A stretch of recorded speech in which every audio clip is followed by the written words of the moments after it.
My name is Greg Story. I'm the president of Dale Carnegie Training here in Japan. Many of our clients are concerned about their sales results, and their major concern is that their salespeople are actually not doing a good enough job. There are some particular areas that they worry about. Two of those areas are the salespeople's ability to understand the client's needs. Now, this is fundamental in sales. If you can't understand the client's needs, there's absolutely no way you're going to be successful supplying the right solution that they want. The other area where they're having a lot of trouble is asking for the order, closing and getting commitment for the sale. Now, Japan throws up a few interesting problems around sales. A lot of sales in Japan are relationship-based. I know you, you know me, therefore, you should buy from me, which is fine, but that's a very limited world of people that you can have those sort of relationships with. How do you build a business? How do you get new clients? How do you get more clients? How do you get existing clients to buy more? How do you serve them better? All of these things become an issue. So why is it that salespeople are not good in asking questions?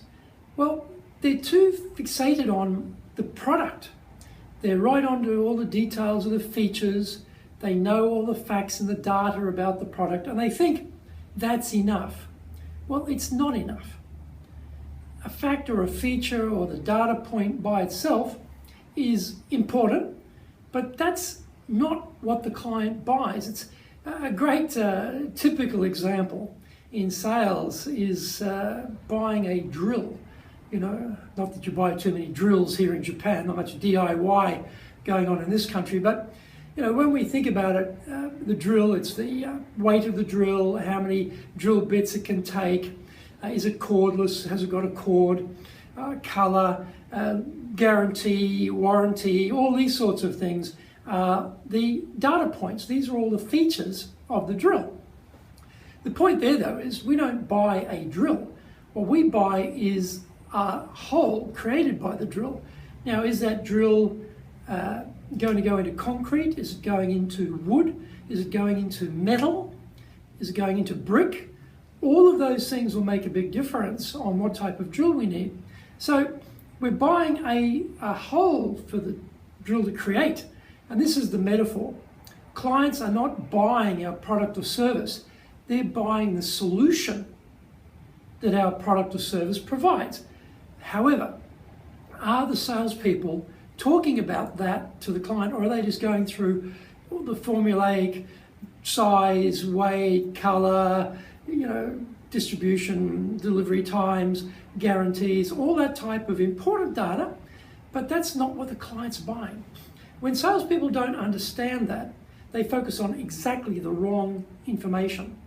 So it would be great if we could teach salespeople to think, okay, well, this is the data point or this is the feature. Great, what's the benefit? But let's go beyond that, because the benefit is one thing, but salespeople usually don't go beyond that. Even most people don't even get to benefit. The small minority who at least get to benefit, they stop right there. Wouldn't it be great if they could take up and talk about the application of the benefit to the client's business? Provide some evidence where this has worked before, and then see if that's the sort of thing the client's interested in using a trial close. This is a formula, this is a method. It's not a difficult method, but it's something that you don't see in action. I mean, I'm the recipient of numerous sales calls.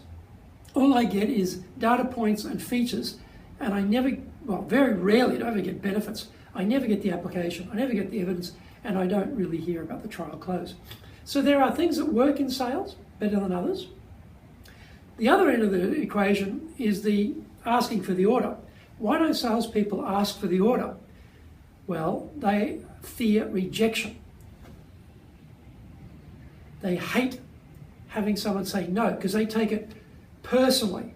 You're rejecting me, not my offer, not the offer on this day, not the offer in this current budget cycle, not the offer in this particular format, they don't see it like that. They see it as rejection of themselves. We have to teach people, don't take it personally. The client is not rejecting you, they're just rejecting the current offer at this current time in its current format.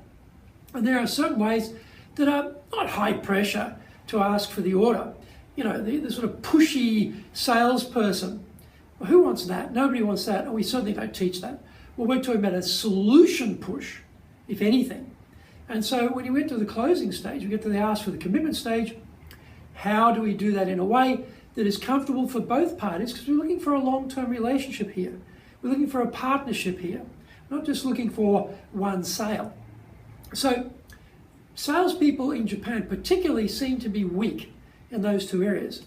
I mean, there are many other things in sales that need to be looked at: how to deliver the solution, how to build, a good relationship at the beginning, how to deal with trust or hesitation issues or objections from the client. All of these things become important too. But those particular things, designing really good questions to understand the client needs, getting commitment from the client to buy, tend to be a bit weak in Japan. If you would like to see your sales force improve, give them some training.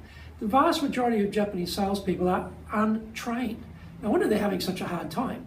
What I really love about the Sales Advantage course is it covers everything.